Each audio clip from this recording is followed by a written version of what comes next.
Hello welcome to a Saturday vlog. അപ്പോൾ ഇന്ന് രാവിലെ എഴുന്നേറ്റ് ഫുഡൊക്കെ കഴിച്ചിട്ട് നമ്മൾ നേരെ പുറത്തേക്ക് ഇറങ്ങി ഡിമാർട്ടിലേക്ക്. കുറച്ച് സാധനം വാങ്ങാനുണ്ടായിരുന്നു.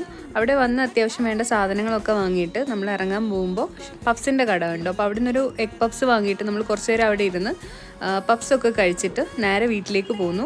ഒന്ന് ഫ്രഷായി റൈസ് മാത്രം കുക്ക് ചെയ്തിട്ട് കറി വാങ്ങാനായിട്ട് പുറത്തേക്ക് ഇറങ്ങി. നമ്മുടെ അടുത്ത് തന്നെയുള്ളൊരു ഫേമസ് കടയാണ് കിസ്മത്ത്. ഈ ഇടയ്ക്ക് വൈറലായതാണ്. ഇവിടുത്തെ പള്ളിക്കറി നല്ല ടേസ്റ്റാണ്. അപ്പോൾ അത് വാങ്ങി നമ്മൾ തിരിച്ച് വീട്ടിലേക്ക് പോന്നു. അങ്ങനെ അതൊക്കെ കൂട്ടി ഊണ് കഴിച്ചിട്ട് നമ്മളൊന്ന് കിടന്നുറങ്ങി. വൈകിട്ടായപ്പോഴും എഴുന്നേറ്റത്. എന്നിട്ട് നേരെ പുറത്തേക്ക് ഇറങ്ങിയപ്പോൾ ഞാൻ ഓർഡർ ചെയ്തൊരു ബുക്ക് വന്നിട്ടുണ്ടായിരുന്നു. അങ്ങനെ അതുകൊണ്ട് നേരെ നെക്സസ് മോളിലേക്ക് പോയി. അവിടെ ചെന്നപ്പോൾ ബുക്ക് ഫെയർ നടക്കുന്നുണ്ടായിരുന്നു. അങ്ങനെ അവിടെയൊക്കെ കുറച്ച് നേരം നോക്കി നിന്നിട്ട് വെസ്റ്റ് സൈഡിലേക്ക് പോയി. അവിടെ സെയിലുണ്ടായിരുന്നു. അപ്പോൾ കുറച്ച് ഷർട്ടൊക്കെ വാങ്ങിയിട്ട് നമ്മൾ തിരിച്ചിറങ്ങി. വരുന്ന വഴിക്ക് പലൂടെ കയറിയിട്ട് ഒരു ജ്യൂസും വാങ്ങി തിരിച്ച് വീട്ടിലേക്ക് പോന്നു.